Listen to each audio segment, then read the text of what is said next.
Fab Five Freddy, and I'm in the house once again, baby. I want to thank Ed and Dre for holding it down on that first hour, and now we're getting ready to shift into a higher gear, because right here with me, one of New York's most incredible hip-hop groups, one of my favorite groups, word to mother, Ultramagnetic MCs. What's up, y'all?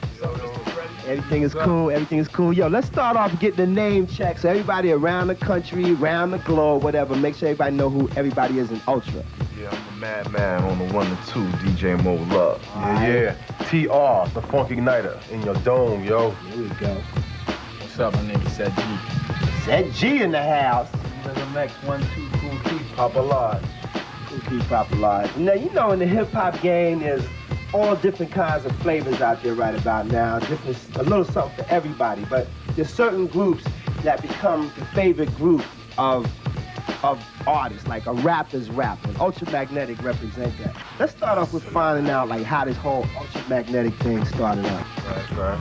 Well, it started years ago in the Bronx, South Bronx, a block called the 9. It was up on the 8th floor in my bedroom, which has silver wallpaper. We couldn't afford a lot of it, so we just had pieces everywhere. We had a little 4-track, and then I had maybe like the second emulator ever built by emulator. It was called SP12. They had a display model, and I bought the first model they had for sale. And from there, we created a lot of classics. You know, we also, me and Scott LaRock, we also worked together in doing the Criminal Minded thing. You know, a lot of history came out of that 8th floor with the silver wallpaper.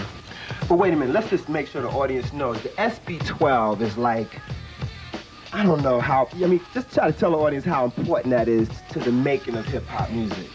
It's like a camera. You know how a camera takes a photo of people or whatever you're photographing? SB12 takes a picture of the music, and you can do what you want with it. You can loop it, which means have it repeating, or you can chop it up and rearrange it, which I was the inventor of. And that's why it's important. You know, it was a creative tool in the process of making music. And I taught these two brothers how to use it, because they used to just bring the records to me, like Scott. You know, once I've taught everybody from Scott to Chris to these guys how to use it, you know, they branched out. Now they're doing their own thing. Briefly, just tell me the name of some of those first tracks that came out in the mid-'80s when Ultramagnetic was a brand new group on the scene. Ego Trippin', Funky, Give the Drummer Some, Ease Back, Chorus Line, Watch Me Now.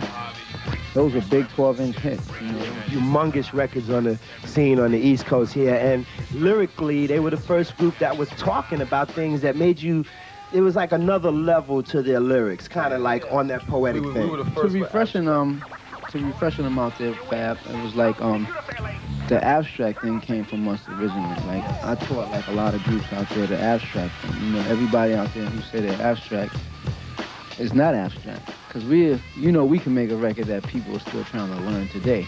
Let's hold that point right there. We're going to come back, find out a lot more about the lyrics. Let's get deeper into the content of the lyrics and the flavor of Ultramagnetic. But right now, we're going to roll into the first video. You know what I'm saying? Right. Papa Lodge, big shot on the East Coast. That was another legendary record. All right. Abstract style, right here on Your MTV Raps with Ultramagnetic MCs. Yep. Long on Your MTV Raps with Ultramagnetic MCs. We're going to get in-depth with them, so stay tuned. But coming up, we got slamming videos from Chris Cross, Q-Tip of A Tribe Called Quest, and my mellow guru from Gangstar. So don't touch that dial or your remote control will blow up right in your hand. Leave that.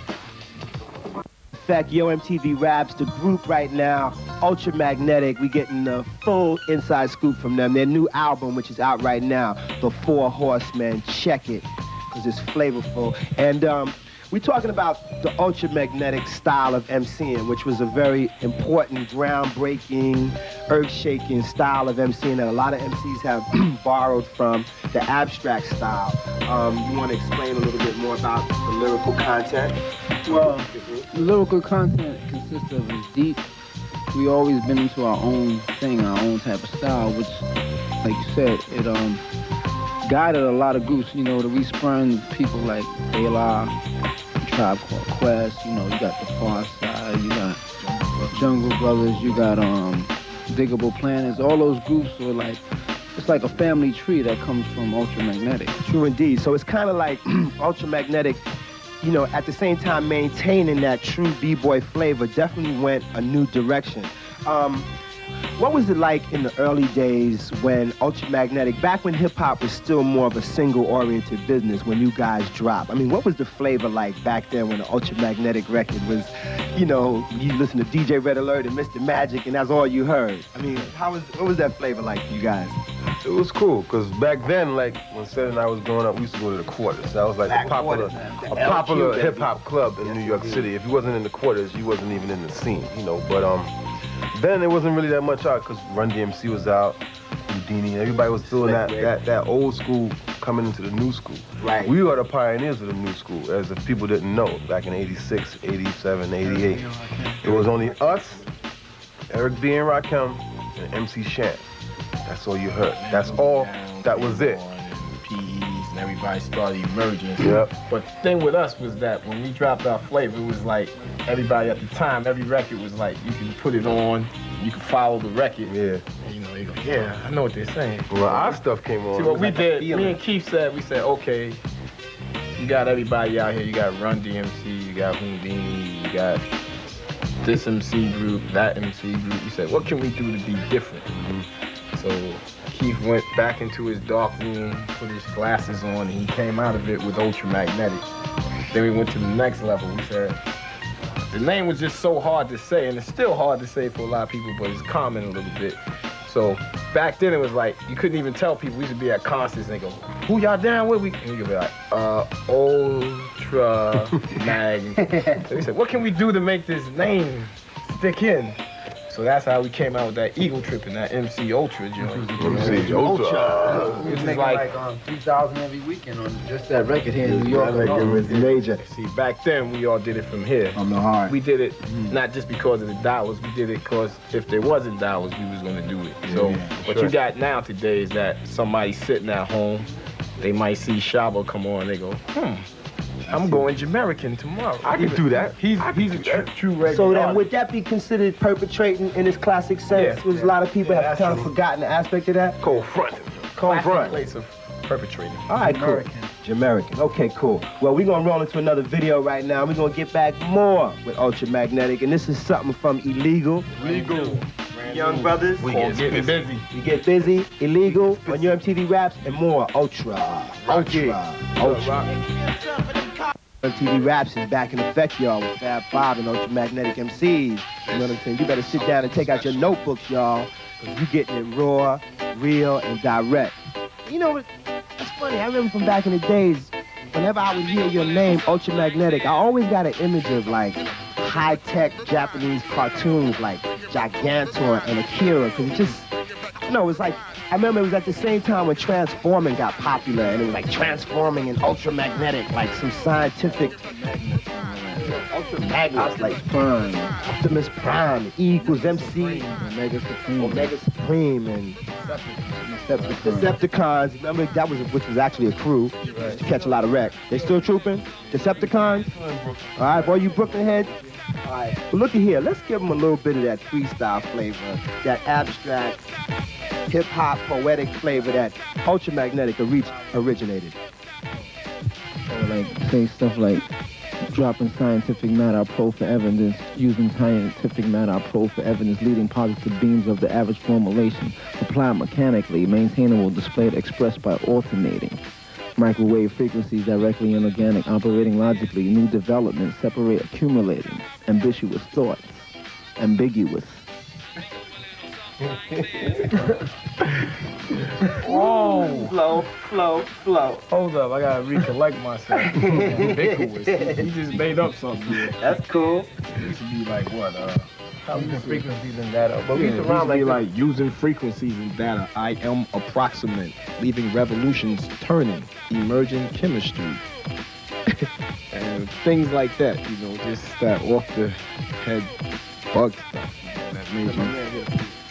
Trav, he wasn't at that level yet. That realm right He wasn't there. at that realm. He started rapping on the second album. Yeah. That's so incredible to me. I mean, just like those words, it's like you take your science textbook and just scramble it all up and then rhyme it to the beat.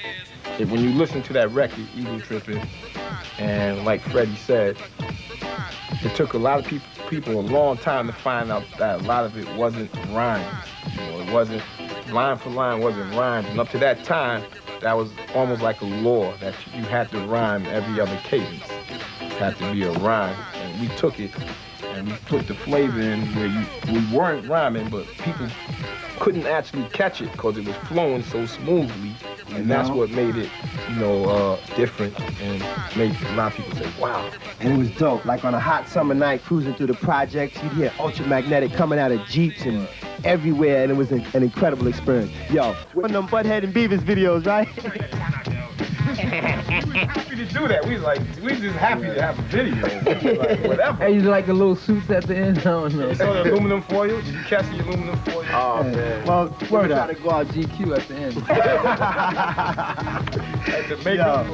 Yo, we was reminiscing with Ultramagnetic, just commentating on the fact that, videos have come a long way in hip-hop. In a short time, they've come a long way, which is, I think, a very interesting comment. And let's talk about what's happening with Ultramagnetic MCs now. Like, how do you guys feel about, the whole state of the situation as far as you guys are concerned, in the rap world? Are you guys still happy doing, it's great to see, by the way, you guys are still together, which is, I think, a real strong statement. You know what I'm saying? 8 years. Freddy, we're happy as ourselves together because we stick together, we work together. But as far as the business, we learned a lot about music and, the ups and downs of being, almost starving without food. It's been hard times, but we know about the business as far as people that don't know nothing about rap. They just step into the music, and they just ride off the culture, and it's like rap right now is even being raped by R&B, rock, and it's like a culture that's not respected. So what you have is a raping of the culture. They're dressing like rappers, they're moving on stage like rappers, they're using rap beats. And some of them are appearing in rap magazines, which I feel is a crime. I was at a rap showcase last night, and next thing I know, a group was up there singing slow jams. Love songs. So I was like, what's going on? So what do you think could happen? Because a lot of these groups are being produced by hip-hop producers. Do you feel like there should be somebody should just make a stance and just really to separate that? What do you feel should happen? I really feel, well, first of all, R&B wasn't selling cotton, piece of tissue. After, rap was killing with the beats. If you notice, Billboard charts had 90% of rap artists on the charts. So all these major artists that sing R&B records start jumping on R&B beats. And then, rap beats to be corrected, they would start jumping on rap beats. So their music is not selling now, They're trying to get our market, It's the younger crowd, because the younger crowd was our market.